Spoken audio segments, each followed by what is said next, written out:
tasty. Hello,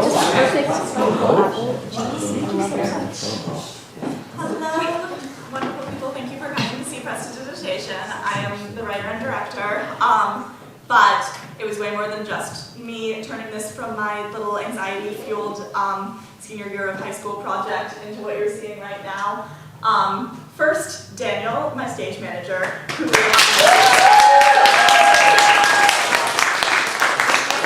only like 48 hours after Spike Tape announced this show on Instagram, and I'm very glad that he did, because literally none of this would have happened without that. Also, my costume designer, Abigail, my set and props person, James, my lighting designer, Aden, and my sound designer, Simon.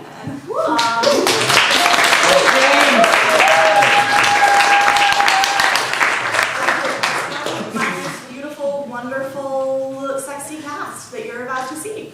So thank you so much for coming to see the show.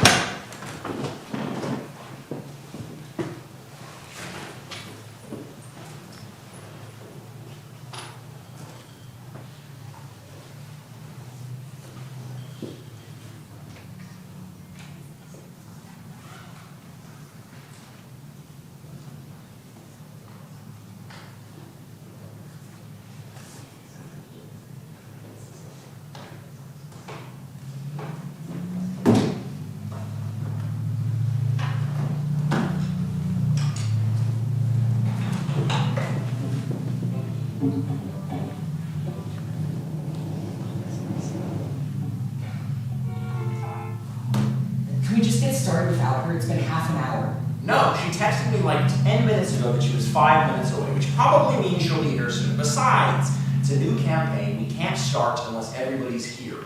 Okay, fine, but I'm opening the chips now. Oh, wait, Oliver, by the way, how was your winter break? It is so crazy that I haven't seen you in like 2 weeks. I mean, I've mostly just been preparing for this. I don't know, what even is there to do in Greenport on the weekends? I honestly spent most of my time hiding in my room so my parents wouldn't start reminding me of all the homework I didn't want to be doing. I think this campaign is going to be a good one, though. The base book was honestly not that interesting, but it added some fun stuff to it that I think you guys will find plenty challenging. Oh my god, you just like killing us for fun. I swear to God, sometimes I think you're a sadist. Well, I don't know if I'm even supposed to land a hit on you guys if you all keep min-maxing like Will. Because of you, I'm actually like the opposite of min-max this time, so maybe you should reconsider, because maybe my characters aren't too strong and I'm actually just like a god-tier player. Oh my god, I'm here. I'm so sorry. I know I'm like half an hour late, but I just got into a really bad fight with my grandma because she saw me drinking coffee at Stars while she was out grocery shopping, and she doesn't even seem to understand that I don't skip half as much class as everyone else at school does. But she tried to tell me I was grounded, and obviously I didn't listen to her, and I came here anyway. But she hit my bike, so I had to walk. Oh my god, Edith, you're skipping class. Oh, you sound like my grandma. It's literally one class.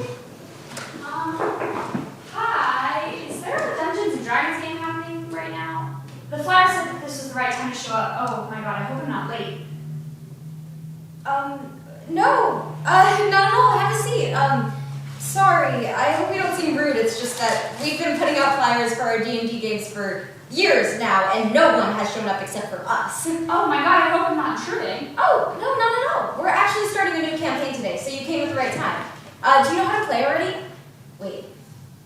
Sorry. I should say the things that people say when they get to like meet someone new for the first time. I don't know, I haven't met anyone new around here in years. Hi. I'm Juliet. I guess a fun fact about me is that I've been learning to play the guitar recently. Wait, you play guitar?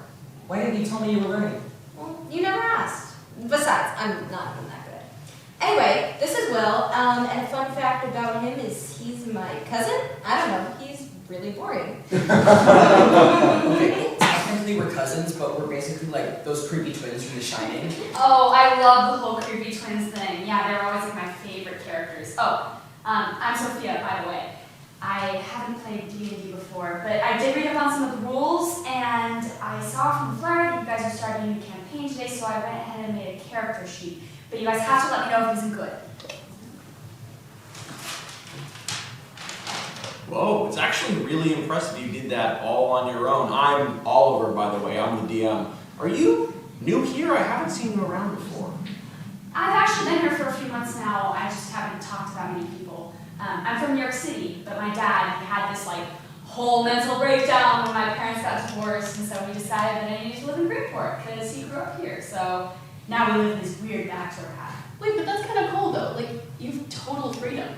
My name's Edith, and before you think it's weird, I did actually get my name from my grandma, so. I was so nervous before coming here because I had this image of big scary gamer boys. You guys are actually pretty chill. If you thought we were going to be that bad, why did you show up? Well, I guess I decided that I don't even know a single person my own age on this whole fucking island, so even gross gamer boys are better than nothing. Well, there's still time to determine how gross, gamer, or even boy we are, but until then, feel free to get comfortable. I will look over your character sheet while we get ready. Sophia, do you have dice? No, I'm right. Take that as well. Oh my god, thank you so much.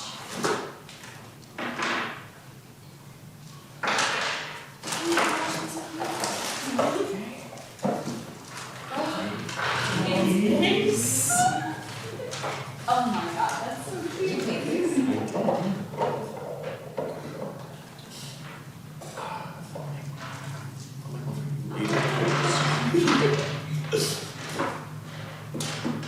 All right. Sophia, as our newest member, would you mind rolling a d4 for me to see who goes first? It's this one. It's the little triangle pointing. Yeah, of course. Oh my god, I'm so sorry. That is a 4. Okay.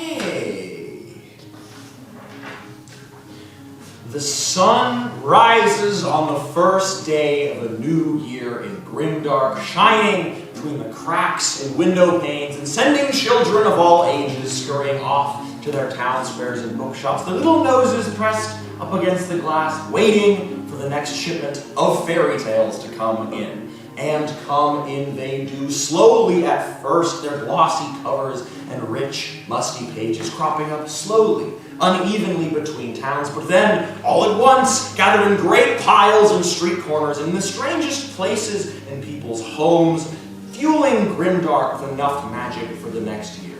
For, you see, these books aren't just fabricated events falling from the sky. They represent the stories of real children who, for some reason or another, be it royal birth or perverse determination or sheer bad luck, managed to find themselves in the magical events of a fairy tale. Children of fairy tales, more often than not, don't survive them, and if they do, they don't always come back heroes necessarily, but changed, altered fundamentally in ways the people they used to surround themselves with don't quite understand. Madness, upheaval of life as you know it, risk of likely death. It's a lot to sacrifice for the chance to be remembered forever. Most reasonable people admire the children of fairy tales, but they themselves live in fear of being pulled into one. But not Aelwyn, locked up high in the highest tower of Ardenwen Castle, flagrantly disregarding her father's only real rule for her by poring over books she pilfered from his study, desperate to try to find a way to force a fairy tale open for her. Aelwyn, care to introduce your character? Yeah, I would. And you're really setting me up to be the bad guy here, so... Anyway, I'm Princess Aelwyn, and out of character, I'm a level 3 bard, College of Whispers. And mine is one of the few royal bloodlines in which fairy tales run strongly for almost every generation of children. But I'm 17 and mine still hasn't started yet, so I'm starting to wonder if it ever will. Which is why, in fact, we see Princess Aelwyn in her study, perusing a dusty old leather book when she hears a rude knock on her door moments before it swings open and she is suddenly face to face with her father. Oh, then I guess I'm gonna hide the books as fast as I can. I'm pretty sure you know this is an insanely long shot, but give me a sleight of hand check. Wait, what's going on? Aelwyn's dad really doesn't want her to have a fairy tale because her mom died in hers when she was really little, and she knows he would like totally kick her out if he saw her doing dark magic to try and make one happen, but she also knows that it's the only way to escape the royal life he has planned for her, so she has to try. Also, it's a 15 on my sleight of hand check. Yeah, don't worry about it, Sophia. It's the start of a new campaign. Nobody really knows what's going on yet. And did you think a 15 was really going to cut it? Your father looks at you with that special rage in his eyes that you are just so good at drawing out and says, Elwyn, what are you doing with that book? Give it back! I can't! I'm so sorry. I want to, but this is just something I have to do. You hear his voice shift and he says, Elwyn, you have exactly 5 seconds to return those books to me. You have no idea what you're getting yourself into. Okay, I'm gonna grab the books and run. Honestly, that's so dumb, I kind of respect him. Thank you. Okay, Elwyn, you easily shove past your stunned father and run as far away from him as you can, careening at top speed down empty hallways and eventually out through the castle gates, desperately clutching your books to your chest as, in your panicked haze, you wind through the town, eventually coming to a little tavern on the outskirts, which the locals frequent, although at 7 in the morning it is notably empty. Of course we're meeting in a tavern. All your genius homebrew, that's the one thing you didn't change. I'm choosing to ignore that, and we are turning to Sophia. Sophia, I'm going to have to change a couple of things in your character sheet to have them better fit with the story, but it's honestly so much better than any of our first character sheets, so don't even worry about it. I'd encourage you to talk in character, but you're going to be unconscious for the first couple of hours, so you can just sort of watch and listen. Sounds good, yeah. It's definitely a lot. Oh, don't worry. I've been playing with these guys for years now, and I don't even know what's going on, like, most of the time. I just speak loudly, and it's usually fine. Okay, blue shade at first, everything is very loud, then it is suddenly very, very quiet. Pressure drops, and the air around you feels oddly weightless. The tightness of your skin is an unbearable feeling, and you can swear you feel your bones expanding within you, growing too big for your body, sending shocks of pain through you. But only for a moment, because there is darkness at the edges of your vision, and it feels like heat. Blue shade, this is the moment where you realize you could pull back, but this is everything you've wanted for so long now, so you open your arms up wide and let the darkness take you in. Okay, now we're going to turn to Marin and Diola. Hey, Oliver, buddy. What the fuck? Yeah, I said that. Hey, I'm literally the DM. It's actually my job to come up with weird, edgy bullshit, and that's all the information you guys get for now. Now, Marin and Diola are up early, because Marin does his best foraging when there's nobody else around. Nerd. Marin and Diola are twins, and between them, they've never really felt like they needed anybody except for each other. Diola, you're about half a mile away from Marin, down by the river gathering herbs for the night market, when you see a sudden flash of color behind some brambles on the riverbank. Okay, well, obviously I'm gonna go investigate it, but I better not regret that decision. On closer inspection, you see a rather unassuming looking wood elf, a little bit younger than you if you had to guess, although converting between elf and halfling years is hard. Her clothes are ripped, and there are scratches and bruises running up and down her arms, but aside from that, she seems to be sleeping peacefully. Wait a minute. Wait, is that me? That is definitely Oh you. my god, okay. Okay, I guess I'll pick her up and start walking towards Marin and calling out for him. Oh, no, go ahead. That doesn't look incriminating at all. However, do I hear her calling for me? Yeah, I'll say at this point you two are close enough that you hear Diola's frantic cries for help, and together the two of you carry this concerningly comatose wood elf to safety, or at least your nearest approximation of safety, which happens to be a little tavern on the outskirts of town that you two frequent to sell overpriced mushrooms you pretend are magic to drunk dwarves. Now, despite the fact that you two regularly commit massive fraud and the FDA is after you, The FDA? Fantasy Department of Agriculture, the bartender really likes you guys, and since your home is on the entire other side of town, this is really the best you can do. All right, I have you all in the same room now, finally. Honestly, that barely even felt contrived. I'm impressed. Thank you. I do literally nothing else with my time, so I'm going to take that compliment. Now, Ellen, you're sitting in a corner of the establishment, frantically checking to make sure all your books are there, when you see two dirty-looking halflings walk in carrying a unconscious and badly injured wood elf. Okay, I think Elwyn's really trying to play down her princessiness right now, if you know what I mean, because this is the first time that she's ever really been around non-royal people, so she's just kind of thinking, like, maybe this is just what they're like. So I think I'm just gonna stand back, kind of like tentatively seeing if anyone asks me to help. Okay, well, I don't think Deal is really concerned with who's ruling who right now, and honestly, I don't even think she probably draws the connection between Elwyn and Princess, so she kind of just sizes you up and says, "You don't have any medical experience dealing with something like this, do you?" I can make a medicine check. Ooh, that's a terrible idea. I just rolled a 4, but I'm gonna try and cast Healing Word anyway. Okay, you walk up to the table in which Marin and Viola have laid Boucher out, and at first you see a lot of scratches and bruises, and ooh, is that a fracture? But you don't know what to do with any of it because you're not a doctor, and you spent your last part of your life in a tower. But you attempt to cast Healing Word anyway, and give me a perception check, please. 19. You almost swear the spell bounces right off her skin. Wait, you can do magic? Only people with fairy tales in their blood can do magic. Well, I would have a fairy tale if my dad would keep messing things up for me. Anyway, that was ridiculously suspicious, Oliver, so I'm gonna cast Detect Magic. Good choice. You cast Detect Magic and immediately see a thick bubble of Fey energy surrounding her like a cocoon. And when you look up, you realize that same bubble of energy is surrounding everyone at your table, trailing back to Blueshade. Elwyn, you start to say the last time you felt magic this powerful is when you saw your own mother be pulled into her fairy tale all those years ago. But as you try to speak, the words lose purchase in your throat. Your fingertips are starting to feel hot, and there are tremors racing up and down your arms. There's a flash of pain behind your eyes, and when you open them again, you see a thick, roiling cloud of mist swirling around your table, a vortex centered on the passed-out elf before you. The mist smells sweet, but oddly putrid, but not unfamiliar, like a condensed version of your mother's perfume.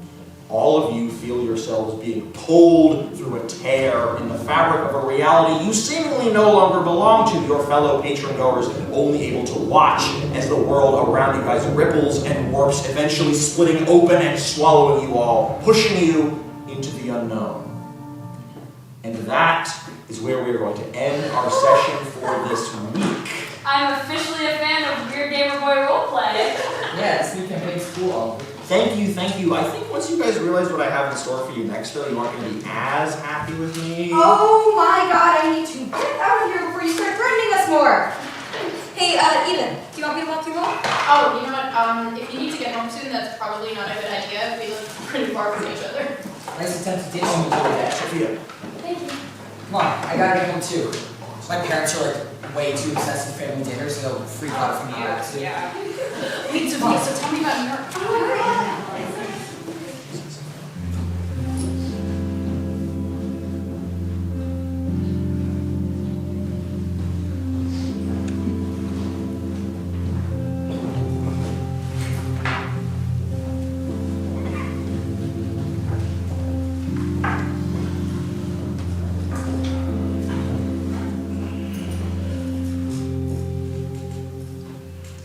It feels like kind of weird coming here nowadays, because I know there are only like 5 places in the whole town we could possibly hang out at.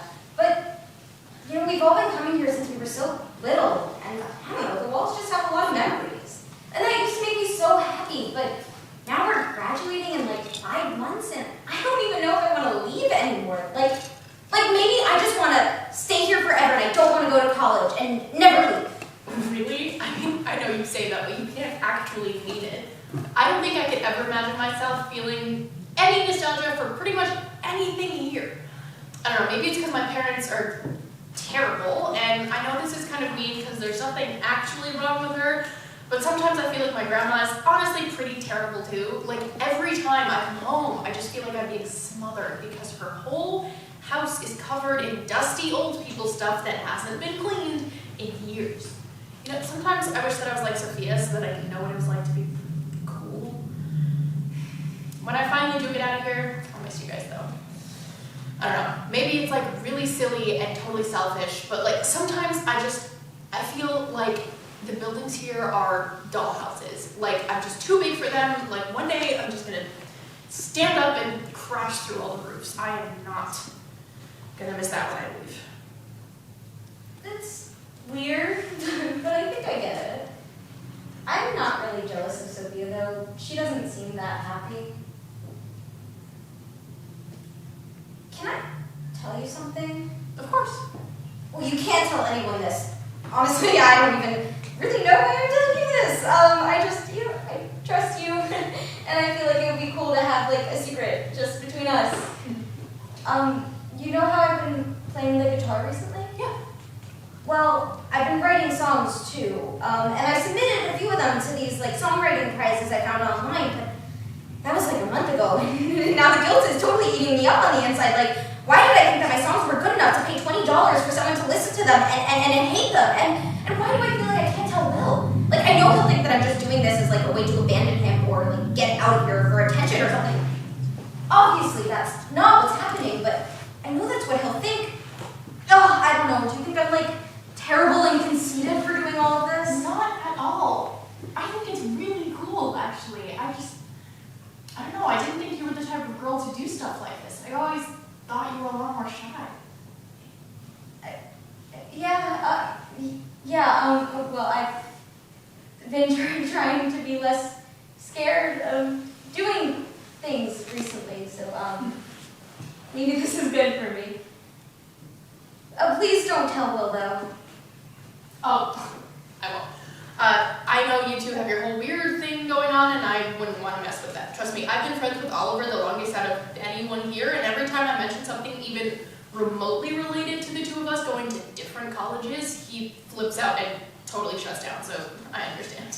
Wait, so you haven't started a single one of your essays, like not even your personal statement? Shut up. Yeah, don't be mean, Oliver. I mean, it's probably good that Hugh hasn't written his essays yet, right?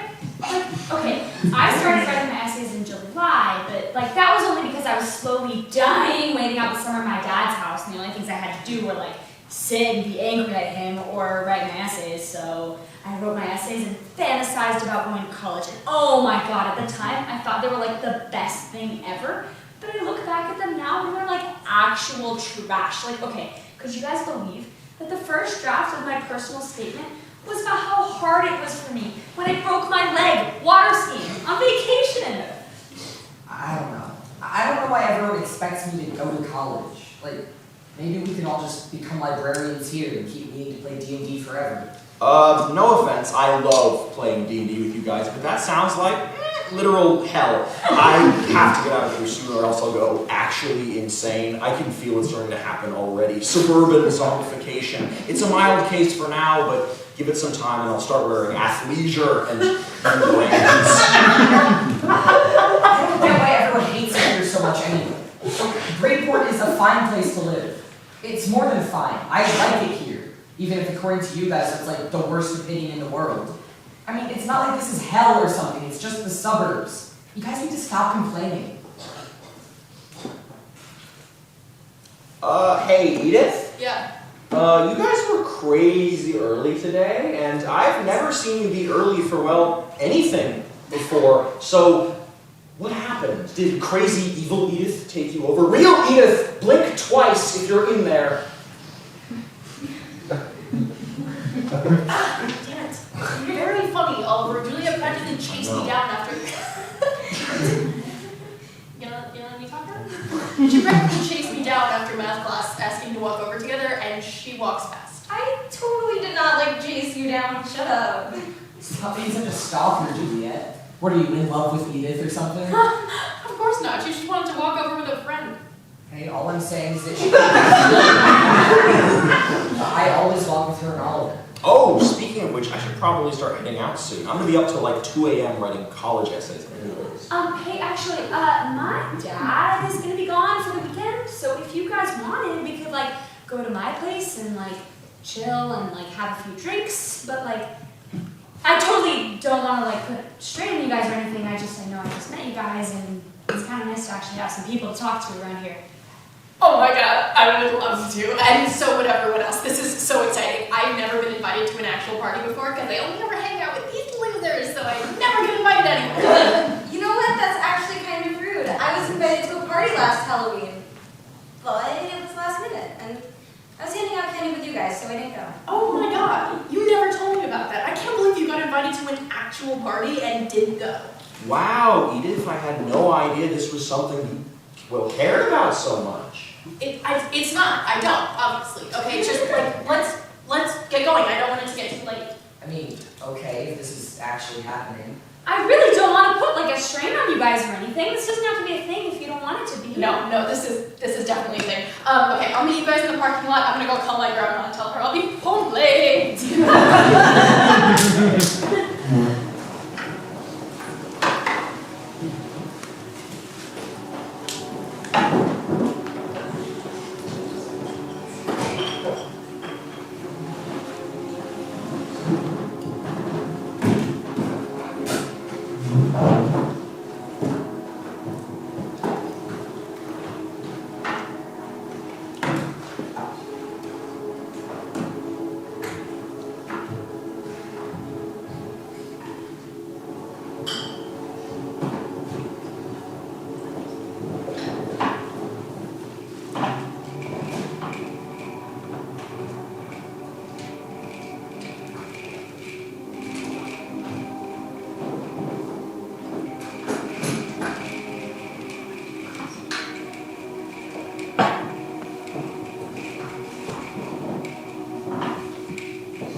Oh my god, I can't believe I'm like at an actual party, like from a movie.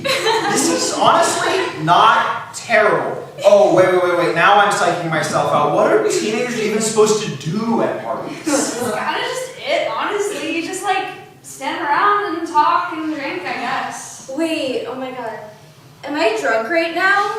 Wait, I'm serious. No, because I've never been drunk. Wait, are you supposed to feel like, anxious? And, dizzy? And sleepy? And sad? Being drunk isn't an excuse to act stupid, Juliet. Don't be so mean, Will. I don't know why you've been so mean. It's mean. Oh my god. Guys, if we want this to be like an actual movie, we should play Never Have I Ever. Like every teenage movie protagonist plays it. I'm gonna go get another beer. Oh! I'm gonna come with you. Careful. Mine's almost empty. Okay, so first of all, it's rude that they just ditched us. But third of all, I still want to play Never Have I Ever. Me too, but, But Will, it is a drinking game, so if you've done anything, you actually have to drink. Okay, that's fine. I'm fine with drinking anyway. I haven't yet because I've been waiting for a good moment. okay, hands up. Good. I'll start. Never have I ever been on an airplane. See, I'm the king. I knew you've been on an airplane before, so that's why I said it. See, strategy. I knew you've been on a plane because you flew to Disney World when you were a baby. No, I know. I just think it's funny.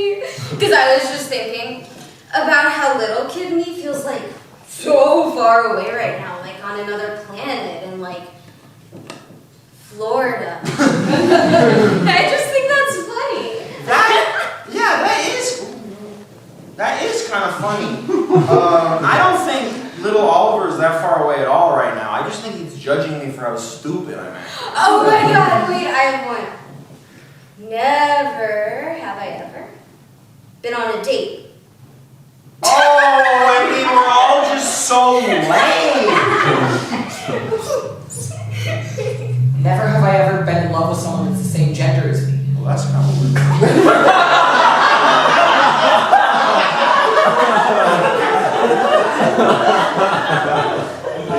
You're not allowed to lie. That's like the whole point of the game. I'm not lying. It's the truth. I'm telling the truth. It's the truth. I'll try another one. Never have I ever been in love with Edith. Wait, Juliet, you're in love with Edith?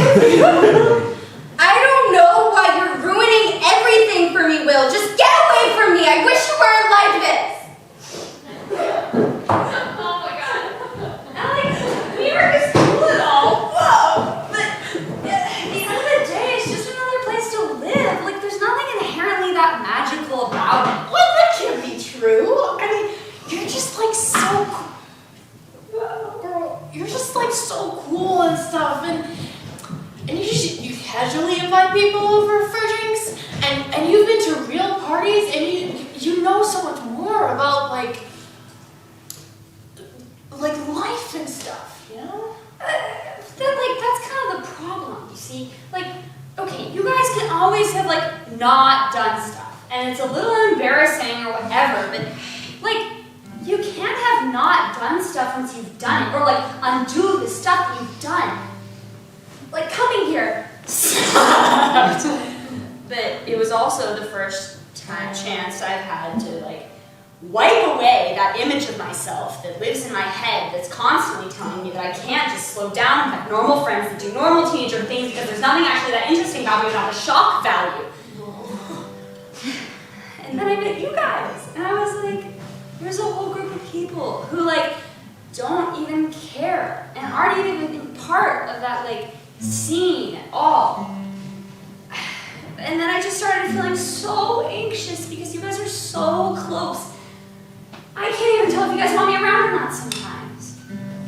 So I guess I felt like I could bring you somewhere where I have more control, if that makes sense. Like, I can't control how close you guys are, or if you want me around or not, but, like, this I can control. It's less scary than thinking that maybe you guys actually like me. Or maybe you don't, but there's nothing I can do about it either way. Okay, I guess that doesn't sound like cool. I guess not. Look, I genuinely like you as a person, and I think everyone else here does too. Like, not to stress you out, but I think at least Will and Juliet like you like a little bit less for all the party girl vibes. They were totally freaking out on the car ride over here. Oh my god, is everything okay? Oh yeah. No, I'm pretty sure everything's totally fine now. Wait, what time is it? It's like 12:30. I have to be home. That's half an hour later than Oh my when God. my grandma wants to speak back. Yeah, you should totally get going. Do I look drunk? No, you look I wouldn't be able to tell you were drunk unless you told me you were drunk.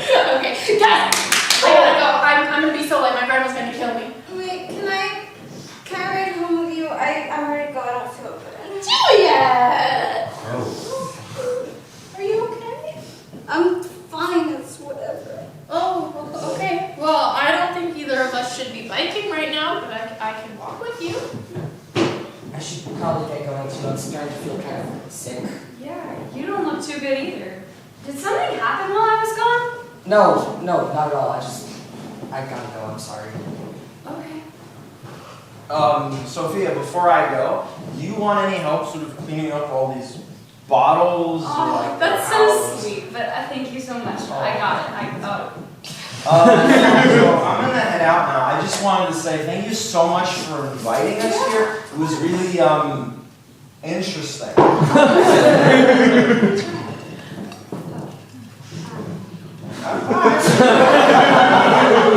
I'll see you Saturday? Yeah, bye, girl.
wasn't at all.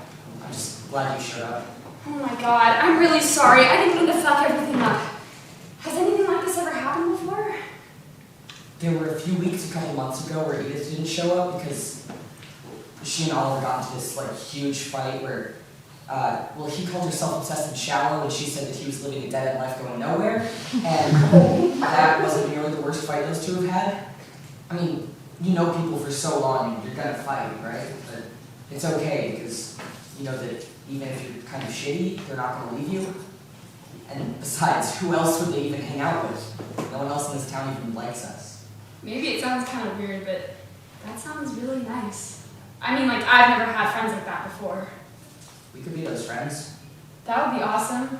And, for the record, I don't even think anyone else in this town is even worth hanging out with. They still wear Ugg boots unironically, and I didn't even know people still did that. By the way, what happened last night? I mean, obviously, if you don't, mind me asking or anything, I went to go get another beer with Edith, and I came back and Juliet was crying. I've already caused so much damage, I think Juliet might actually kill me if I told you. I think I just need to remember that just because things are changing doesn't mean you're gonna fall apart. A year ago, I wouldn't have related to that, at all, but now I actually have good friends here for the first time. We're right before we go to college, and I just want time to stop. This is the first time in so many years that I don't feel like I'm just waiting to grow up. But it's also the first time that maybe we're going to be forced into growing up in the next 5 months, whether we like it or not. It kind of sucks that you can't control time in either direction. Yeah, kinda does.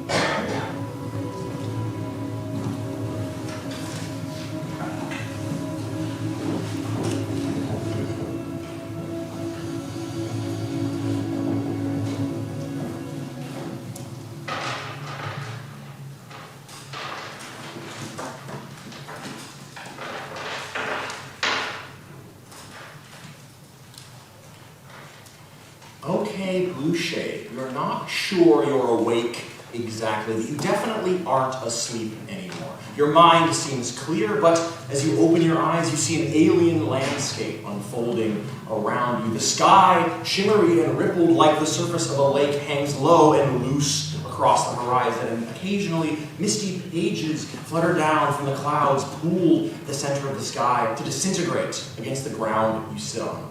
The grass is lush and green and almost too uniformly soft to be real, and when you dig your fingers into it, you come up not with the dirt that is growing in, but with tiny piles of words. Okay, well, obviously I'll examine the dirt. Do you speak Sylvan? No, but hold on, wait, let me give you some. Okay, yeah, I knew I had that spell. I'm gonna cast Comprehend Languages. At first, the words form an incomprehensible jungle within your mind, but then you realize something. You know, regardless of whether this world is real or not, that you created it. And to some extent, then, you must control it. You think back to that time yesterday in the forest when this all began, and by channeling just a little bit of that energy, you see the words shift and morph into common under the strength of your magic. When you hold them up to your eyes, you see that they say, the words shifted and morphed under the strength of Blue Shade's magic. And once you finish reading that, you see they change again to say, despite the realization she was having, or maybe because of it, she failed to realize that the members of her newfound party were staring at her with a mix of curiosity and confusion. The members of your newfound party are, in fact, staring at you with a mix of curiosity and confusion. What's going on and why are we here? Is this because of you? What did you do to us? Yeah, tell us the truth. You dragged us into a fairy tale, didn't you? I mean, not on purpose. I'm really sorry. I didn't mean to get you guys all into this, but I think that's what this is. Hi, I'm Blue Shade. I feel a little groggy still. I was just trying to escape my future. I'm still trying to marry, have I just always knew, though, that there were these little things that I could do when I got really upset, but they're always really small. Like I could float off the ground, or I could make it rain. But yesterday afternoon was the first time that I've ever tried to channel that energy before, and I guess it just got a little bit out of hand. A little? Well, I just kept on thinking about how much I hated my life, and that feeling just kept on getting stronger and stronger. And I guess it got the better of me. Well, we're definitely not in your life anymore, or mine either. You know, it's funny, my father always warned me about how dangerous fairy tales were, about how they could shift and warp your mind. But honestly, this just seems kind of peaceful. Well, okay, I'm glad you're having a great time, but me and Diola never asked for this. Don't speak for me. What? It's like a whole part of Diola's character that she doesn't like fairy tales. Yeah, well, I changed my mind. Diola wants to get far away from you. Juliet, I'm sorry, again, really. Diola steps forward to the horizon where the misty pages keep falling from. Okay, Helbling wants to follow, and Oliver, I have my books with me, right?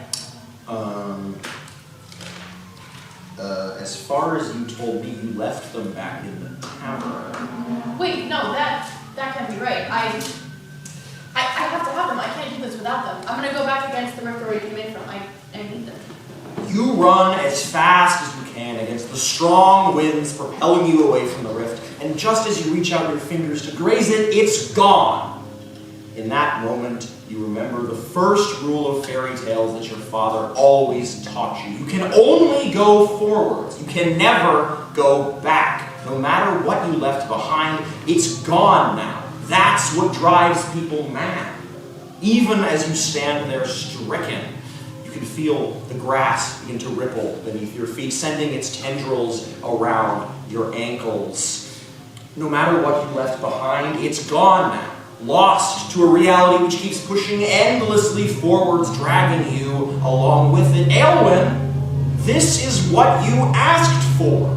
You can never return to the things you left behind. You need to start moving, or else you'll get lost in the storm.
It's just this thing that's getting announced today. Dear Juliet, we are excited to inform you. Oh my god, Sophia! I was invited to an award ceremony in New York City to perform one of my songs. Oh my god, that's so exciting. I'm so proud of you. I mean, just last week I was talking about how guilty I felt submitting my songs to these prizes that I was never going to win it. I just got an honorable mention in one of them. Can I tell you something, even if it's like so embarrassing that I haven't told anyone before? Of course. Well, my stupid idiot cousin who wants to ruin my life probably already told you. But I kind of had a crush on Edith since middle school. Like first person I've ever liked. Like, I think maybe I'm in love with her, and I think maybe she'd feel the same way too if I told her. But I haven't been able to because I was just worried about like breaking the friend group apart or making everyone upset. But everyone knows anyway now. So I've been entering my songs in these awards competitions all year that have ceremonies in New York because I thought, well, if I won one of them and I brought her to hang out with me in New York City, she would think I was cool. And then I'd perform a song I'd written about her to everyone there, and she would know how I felt. And well, I guess I never really thought past that part, so maybe, in my brain, that's just the part we get married? That's so sweet. I wish that there was someone who was in love with me enough to go through all that trouble. Really? You don't think it's, like, weird that I like her? No, not at all. I think now you just need to go find her and ask her. Yeah, no, I think I need to, like, right now, or I might pass out. You're gonna be completely fine. Do you want me to walk you out? Yes, please.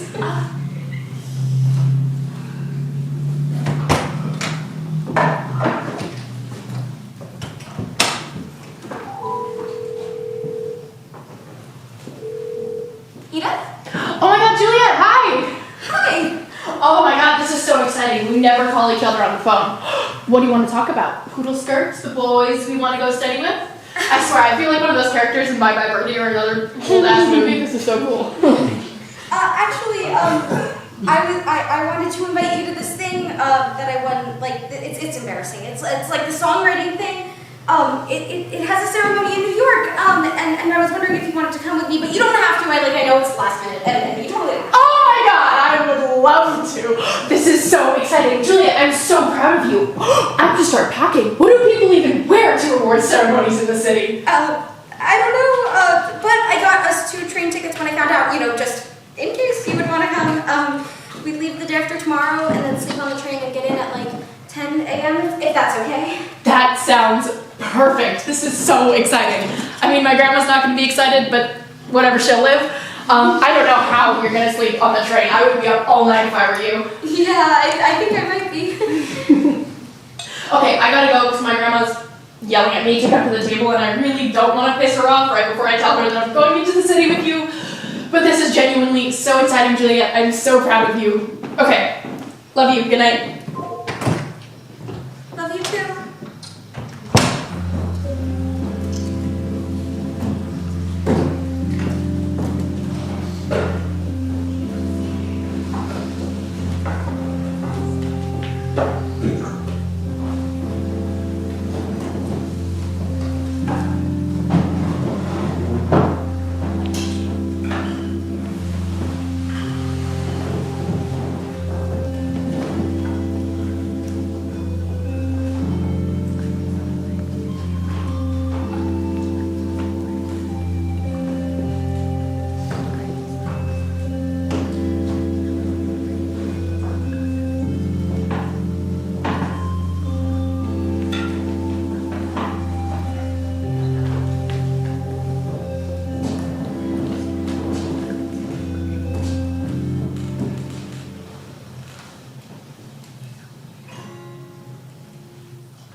When you're 13 and the air is thick, everything hurts and you don't know why. You're too scared to talk to anyone, but you desperately want to try. She comes and stands by your locker.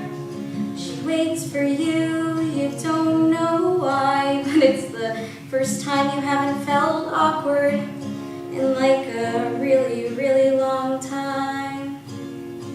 This is what it feels like growing up. Time stretches and bends and she's still by your side. You wish you could reach out and touch her. Maybe next time you might really try. And you feel like you notice everything about her. Maybe you're a freak and that feeling calcifies. But you love how she taps her feet when she's nervous and how she wears her hair to the side. Her perfume makes you sneeze, but you still like it. Her Valentine's card is taped to your wall. Your toenails are matching colors. Maybe none of it means anything at all. This is what it feels like growing up.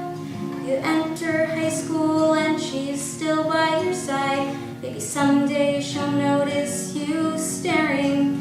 Maybe someday she'll leave you behind. She dyes her hair pink and everyone loves it. She gets her first boyfriend, a dumb but tall kind of guy. They make out in the middle of the hallway, and it makes you want to cry. She comes to you for girl talk. When she breaks up with him, you feel like you could fly, but you remember you're still still stuck Googling, and my gay quizzes 1 or 2 steps behind. This is what it feels like growing up. If you say something, she might not stay by your side, but it won't be high school forever, so you decide it's time to try.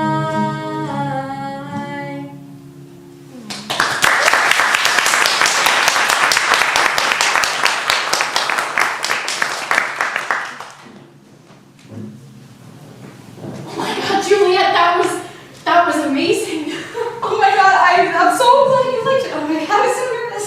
I mean, it was beautiful, and you're a beautiful songwriter, and you're gonna do like amazing things, and it was so sweet. And Juliet, I'm sorry. I don't like girls. But if I did, you'd be the first one I'd ask out, I promise. Oh my god, I'm so sorry. Oh. No, please don't be sorry. I'm sorry, and I love you. Best friends forever. Pinky promise. Pinky promise.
Yeah, I get my first decision tomorrow. I can't tell if I feel like stressed and excited or stressed and queasy. I think I might just feel sick.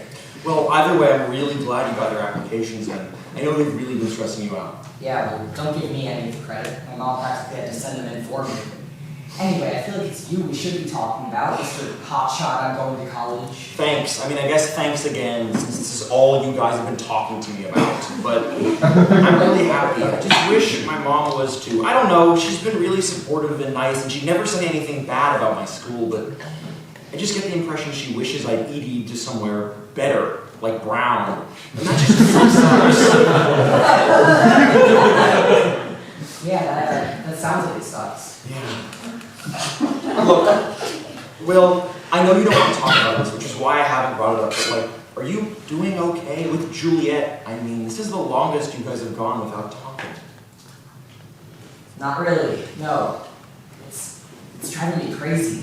I wish I could tell her about sending my college applications or how proud I am of her for getting into her first college and how crazy stressful it's been dealing with all this on my own. I mean, basically on my own, just me and my dad who doesn't really know anything about all this stuff. I really miss her, and I'm so scared that we're just gonna go off to college like this and never really even talk again. I don't know, I already messed everything up so badly, I don't even want to bother her by it.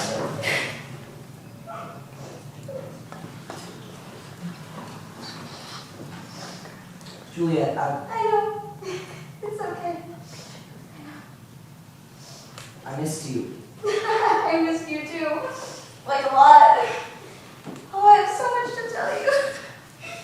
Hi, Juliet.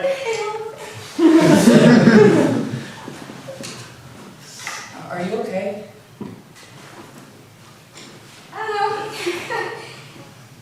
Maybe you're right. Edith doesn't like girls. Oh, shit. I'm really sorry. Oh my god, and then when I saw what the gate was chewing on, it was literally a fake nail. I don't even know how the fuck we got in there. I think it was Guys. Oh, hey. Hey. Well, I don't know about you guys. I feel like playing some D&D. Yeah, definitely. Let's get started.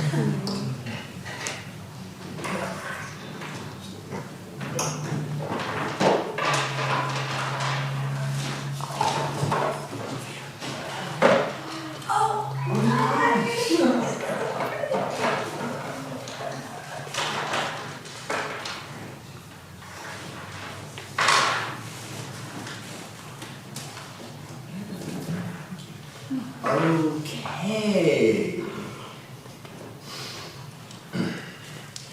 You all wander aimlessly for a while until you lose track of the hours. It is impossible to tell time in a place like this, for there is no sun to rise or set in the sky, just the endless swirling of clouds and the fluttering of the pages of the stories plastered against the horizon. But after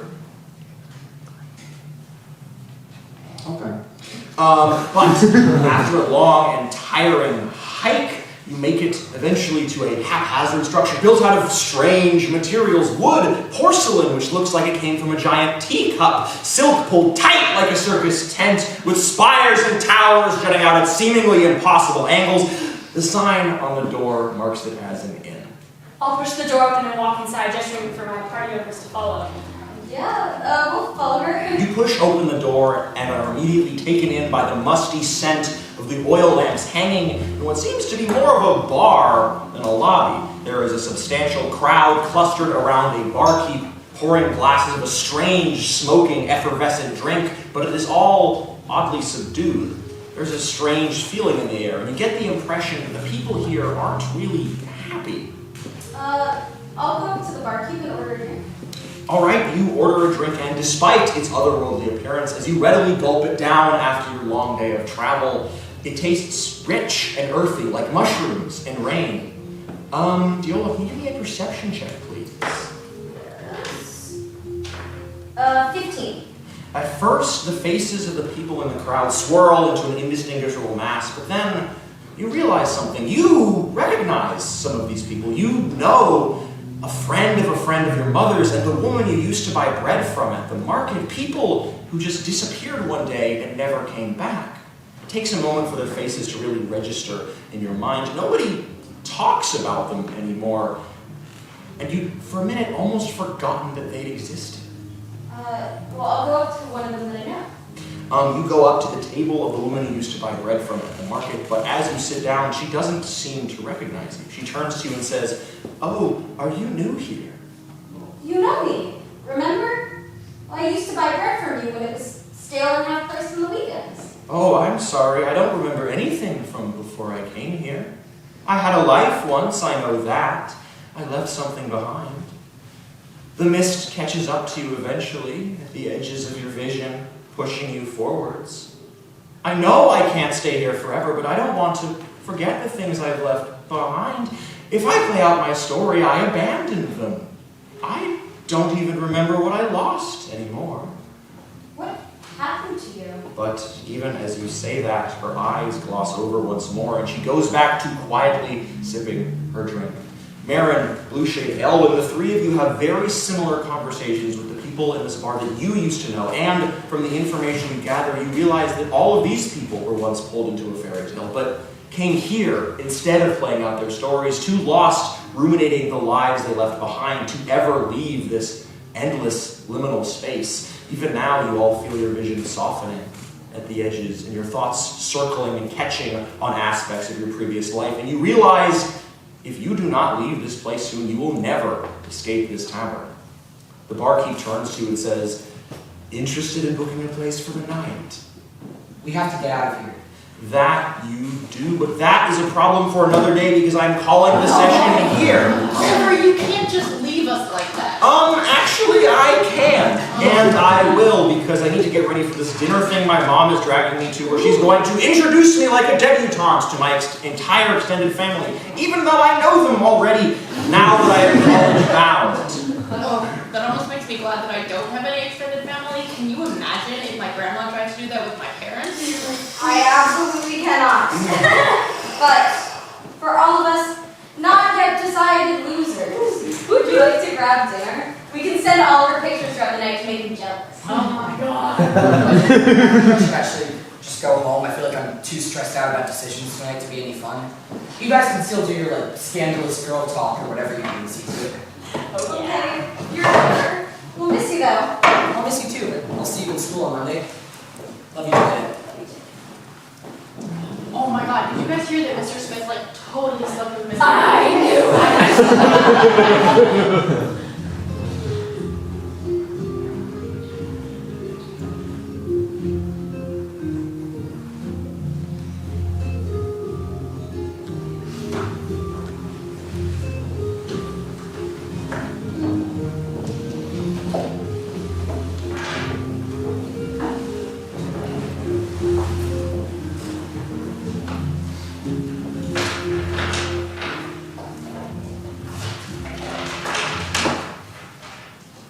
Come on, Oliver, tell us what happens next. Very well. Getting out of that tavern is quite the challenge for you all. Lots of swords and magic on both sides, but you eventually make it out unfollowed, albeit with half your hit points remaining and a level of exhaustion. Oh my god. Ooh, can I cast invisibility on all of us just in case anyone's still watching? And can I cast Fireball back in their direction? Dude, why? Why not? Just for fun, I guess. Tuesday. You could potentially kill like 100 people. Okay, but like they tried to kill us first. You know what? Fair point, I guess. Murder won't go away. Okay, Elwyn, you pull a sheath of invisibility over the party, a subtle cloak to mask your escape, which is immediately ruined by Blue Shade's fireball! Nevertheless, you all continue onwards, agonizingly slowly, the days turning into weeks of hiking and camping, but despite the slow pace of your travel, the strangest thing starts to happen. Marin and Diola, the two of you, teach the others how to forage and hunt, the concept of which is absolutely fascinating to the Princess Elwyn, who actually turns out to be surprisingly good at it. Elwyn, you act as your group's interpreter and guide whenever you travel through strange villages with mystical beings and creatures that only you can understand thanks to your study of magical languages. In Blue Shade, you and Elwyn work to focus and control your magic until you can start to predict when your next outburst will happen and channel them as you wish. But more than that, you all start to realize you genuinely enjoy each other's company. You learn from each other and fight with each other and tell each other stories in the long hours by the fire until you start to feel like a real adventuring party in a way none of you ever expected. Soon, life seems unimaginable without each other, all of you having based your habits and routines around each other's. And every day you get closer to your destination, until one morning you wake up and march the final stretch of miles to the seam of this fairy tale world, the place where things begin. Oh my god, finally! Okay, what does it look like? Is that you who's asking, Blue Shade? Yeah. Well, to you it looks like a warped, winding cobblestone path, trailing through an enchanted forest, swirling with such thick gray mist that you can barely see 2 feet in front of you, save for a single glowing butterfly, which flits back and forth, guiding you inwards. But to you, Marin, it looks like the opening to a series of underground caves, glowing brilliantly with shimmering ore and shuddering slightly with the sound of something rumbling forwards that you should definitely be running from. And for you, Diola, it looks like the propped open wooden lattice door to a sparsely decorated but nonetheless cozy cottage in which an old woman in wizard robes is sitting by a fire, beckoning you in so she can show you a spell book. And for you, Elwyn, you see what seems to be the hallway of a standard American high school. That's right, you're going back! Full of creatures of all types, from tieflings to dwarves, sparring in the halls, and chatting and casting spells between classes, and a group of Eladrin who seem to be your friends, yelling for you to hurry the hell up so you don't miss potions. A different story for each of you. And you realize this is not where things are ending, but merely where they are beginning. But it's different for each of us. I don't want to go in alone. I need more time with you guys. Me too, but we have no choice. God, Marin, I'll miss you. I'll miss you too. I'll miss all of you, but we're all going to see each other again. This isn't the end. You really think so? I know so. Pinky promise. Get in on that. And with that, you all step into your respective stories and all the adventure and excitement that they bring. This is where we are ending, but also where we are beginning. You all venture onwards to stay ahead of the mist, ready to pull you back, always one step behind you.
I don't know, because I